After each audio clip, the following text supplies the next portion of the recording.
جس شخص کی بیوی ناراض ہو بغیر کسی شرعی وجہ کے، جیسے ہماری آج کل کی ناراضگی ہیں، پیچھے کوئی شرعی وجہ نہیں، اور اس کو خامند کو ناراض کر کے وہ رات گزار رہی ہے، تو ساری رات اس پہ اللہ کی لعنت برستی رہتی.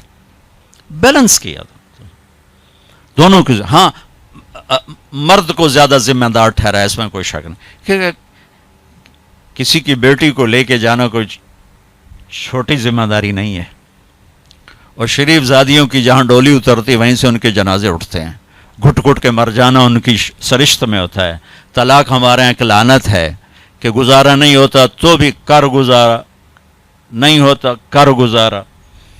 ایسے موقعوں کے لیے تو اللہ نے جدائی کر رکھا. میں اپنے گاؤں میں تھا، ایک بچی رات کو دیہات، رات کو چھوٹا بچہ لے کر وحشت زدہ. ارے کہاں سے آئی ہو؟ کہا جی میں فلاں جگہ، میں نام لیں فلاں جگہ سے آئی ہوں. کیا کرنا ہے؟ کہا جی مجھے میرے خامند سے بچاؤ، مجھے طلاق لے دو. میں نے کہا بیٹی اپنے ماں باپ سے کیا، میرے پاس کیا کرنے آگی؟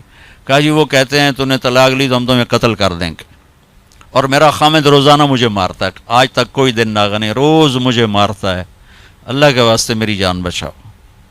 کہا بیٹی میں کیا کر سکتا، میرے پاس آنسوؤں کے سوا کچھ بھی نہیں. میں تو یہ دعا کر سکتا ہوں، رو سکتا ہوں، اور میں کچھ نہیں کر سکتا. میں تمہارے خاندانی معاملات میں کیسے دخل دوں؟ ہاں میرا کوئی رشتہ ناتا ہوتا تو پھر میں کوئی دخل دیتا، لیکن میں تمہیں جانتے نہیں تم کون ہو.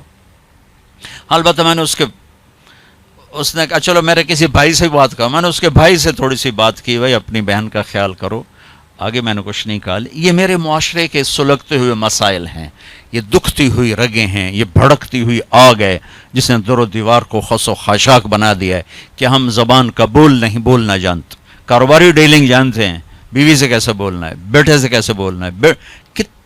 معذرت کے ساتھ آج کل کی اولاد بھی نافرمان ہے، لیکن نافرمان بنانے میں ماں باپ کا بھی بہت بڑا ہاتھ ہے. کہ وہ اولاد کو سمجھتے ہیں جیسے گائے بیل ہے، جدھر باندھ دو جدھر کر دو.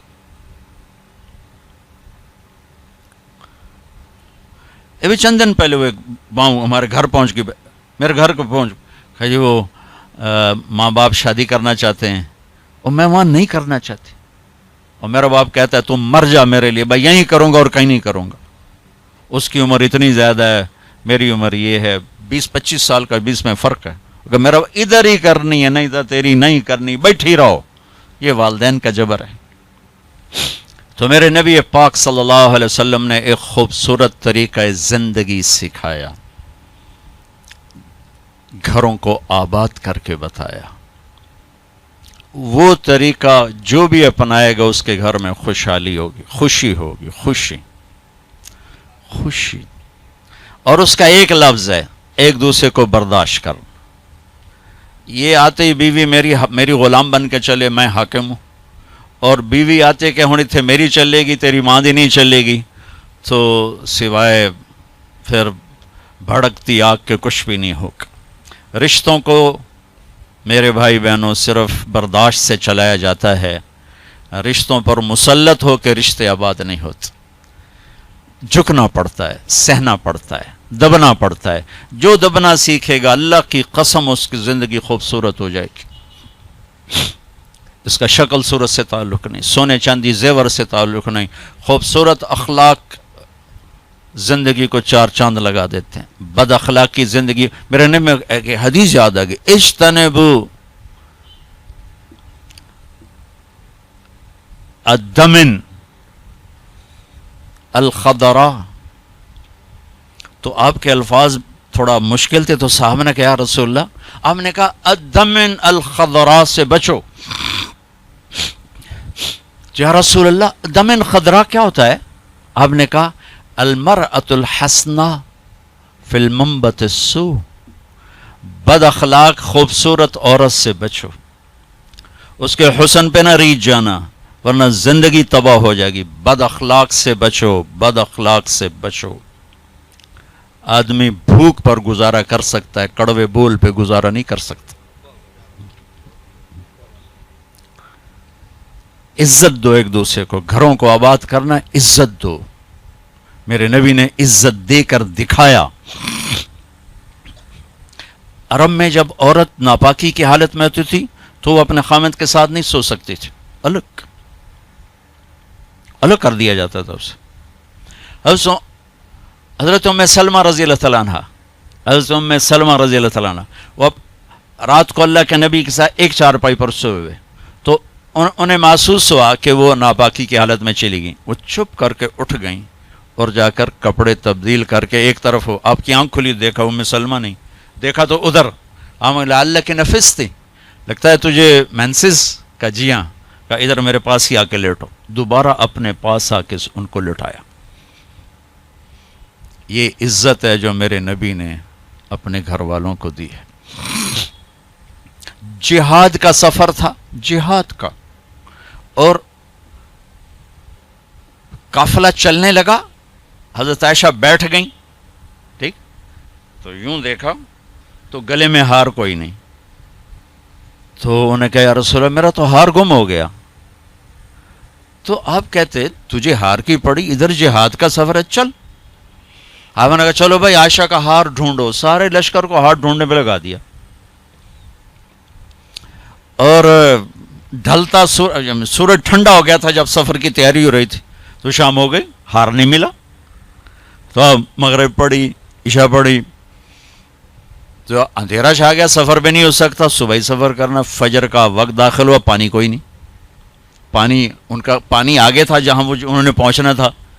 اب پانی کوئی نہیں، نماز کیسے پڑھیں گے؟ تیمم کی ابھی آیت کوئی نہیں آئی ہے. تو سارے لوگ ابو بکر کے پیچھے بڑھ گئے، تیری بیٹی کی وجہ سے نا آج یہ دن دیکھنا پڑ رہا ہے. اب بتا، پانی ہے نہیں تو نماز کیسے پڑھیں گے؟ اب ابو بکر کو بیٹی پہ غصہ چڑھا. وہ آئے سیدھے اللہ کے نبی کے خیمے میں. تو آگے اللہ کے نبی، اما عائشہ فرماتی میری گود میں سر رکھ کے سوئے ہوئے تھے اور وہ ایسے بیٹھے ہوئے تھیں. تو باپ تو ڈانٹ سکتا ہے، لیکن اب ڈانٹیں تو وہ سوئے ہوئے ہیں. تو اب وہ ایکسپریشن سے ڈانٹ رہے ہیں، تیری وجہ سے. اور ان کے یوں پسلی میں نا آ کے انگلی ماری، زور سے، ایسے زور سے انگلی ماری. وہ کہتے میں ایسے ہو گئی تاکہ میں ہلوں نہیں کہ اللہ کے نبی کی آنکھ نہ کھلے. تو یہ کہ غصہ اتار کے باہر آ گئے، باہر وہ تانے پڑ رہے. اللہ کے نبی کی آنکھ کھلی، نماز کا، یا رسول اللہ پانی کوئی نہیں، نماز کیسے پڑھیں گے؟ اب اسی پریشانی میں تھے کہ جبریل آ گئے، فتیمموا صعیدا طیبا، چلو ہم مٹی سے وضو کی اجازت، تیمم کرو.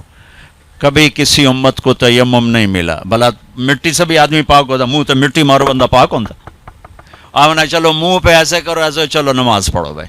تو پھر وہ جو پہلے سب ناراض ہو ابو بکر سے کہنے لگے بھائی ابو بکر، آج تیرے گھر کی طفیل کتنی بڑی رحمت ہمیں مل گئی، کتنی بڑی برکتیں ہمیں مل گئی.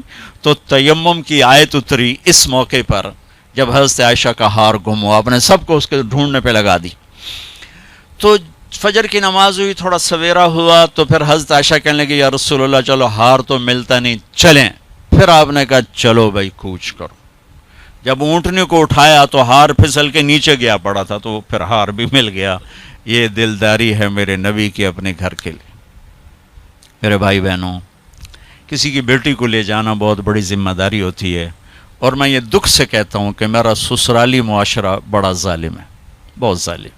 کوئی لاکھوں میں ایک گھر ایسا ملتا ہے جس کو لے جاتے ہیں اس کو عزت دیتے ہیں، ورنہ تانے کے سوا کچھ نہیں ہوتا. نہ ساس کے پاس، نہ سسر کے پاس، نہ خامند کے پاس، نہ خامند کی بہنوں کے پاس. سر اس کے عیب ہی دیکھے جاتے ہیں. خوبیاں دیکھنے والا گھر کوئی کوئی ہوتا ہے. ایک حدیث یاد آئی، آپ نے مدینے والوں کی تعریف کرتے ہوئے فرمایا کہ یہ جو میرے مدینے کے صحابہ ہیں نا، انصار، یہ اتنے عالی لوگ ہیں کہ ان کے گھر میں کسی کی بچی آ جائے اسے یوں لگتا ہے جیسے میں اپنے ہی گھر میں آ گئی. یا اپنے انصار کی تعریف فرماتے ہوئے فرمایا کہ یہ میرے مدینے والے ساتھی ایسے ہیں، ان کے گھر میں کسی کی بچی کی ڈولی اترے اسے یوں لگتا ہے میں اپنے ہی گھر میں ہوں. تو سسرال والوں سے کہتا ہوں، جس کی بیٹی لے جاؤ اسے اپنا گھر بنا کے دے دو، اسے اپنا گھر محسوس کرے، اپنا گھر اسے بنائے. ورنہ جانے والی بیٹی کا اللہ نے حق رکھا ہے، شریعت نے حق رکھا ہے کہ اگر وہ تمہاری طرح مالدار ہیں تو انہیں الگ گھر میں اتارو تاکہ کوئی ان کی زندگی میں داخل نہ ہو سکے، وہ اپنی زندگی گزاریں. ان میں جو جھگڑا ہوگا تھوڑا ہوگا، لیکن ادو ساس بولی ادو سورا ادو نو بولی ادو او بولے ادو او بولیا، وہ تو نیری کھچڑی پک جانتی، مطلب مناوے کہنوں تو رساوے کہنوں. تو شریعت نے حق رکھا ہے کہ اس کو الگ گھر میں اتارو. اس کی ہمت نہیں تو اس کو کرائے کا گھر لے کر دو. وہ کہے کہ مجھے الگ کر دو, مجھے کرائے کا گھر لے کر دو, تو وہ نافرمان نہیں, اسے گھر لے کر دو. اگر اس کی گنجائش نہیں تو گھر میں ایک پورشن اس کے لیے لے کر رکھو. ایک پورشن کی گنجائش نہیں تو ایک کمرہ, ایک ٹوائلٹ, ایک کچن اس لڑکی کا حق. جو کچن اس کے ذاتی استعمال میں ہو, ٹوائلٹ اس کے ذاتی استعمال میں ہو, کمرہ اس کے ذاتی استعمال میں ہو, یہ 3 چیزیں اس کا لازمی حق ہیں. اگر یہ بھی نہیں کر سکتا تو وہ تسبیح پڑھے تھے, روزے رکھے تھے, اللہ اللہ کرے کسی دی بیٹی نو ضرور دھکے دیونے تے ذلیل کرنا, ایدوں ہی دھکے تے ایدوں ہی دھکے, پھر چپ کر کے شادی نہ کرے, بس بہ کے اللہ اللہ کرے. یہ اللہ نے جانے والی کا حق رکھا ہے.